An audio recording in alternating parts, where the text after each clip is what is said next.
Инако што се однесува до двата задни дела, тука нема да биде реконструирано, сем кровот на забавишниот дел, а останатото ќе остане во некое догледно време и во некој друг проект.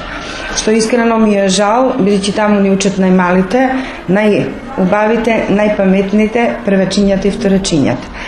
За жал, таму во тој дел ќе остане онака како што е сега, со она што велиме само кречење и средување на внатрешниот простор кај што учат децата.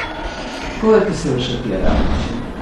Реконструкцијата веќе е почната и некаде од 4.11 при крај реконструкција на кровот на забавишниот дел, додека во централниот дел веројатно за 2 недели ќе почнат промената на внатрешната и надворешната столарија, а сега како ќе тече текот на смена на фасадата не знаеме, се зависи од временските услови.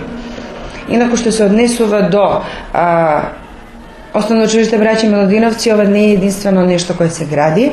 Во моментот имаме и санација и реконструкција на малата сала во Основно училиште на улица Тонко Димков, Реонското училиште, каде што не учат децата со посебни потреби и таа сала беше нефункционална. Еве сега сме во реконструкција и веројатно некаде за 1 недела таа реконструкција ќе биде комплетно завршена.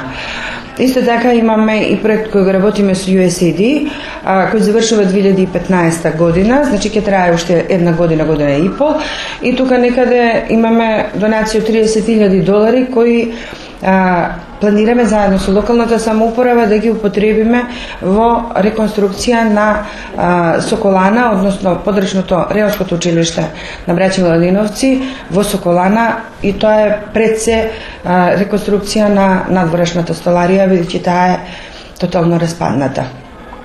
И се надеваме дека со ова ќе имаме малку подобри услови за учење и работење и на учениците и на наставниот кадар.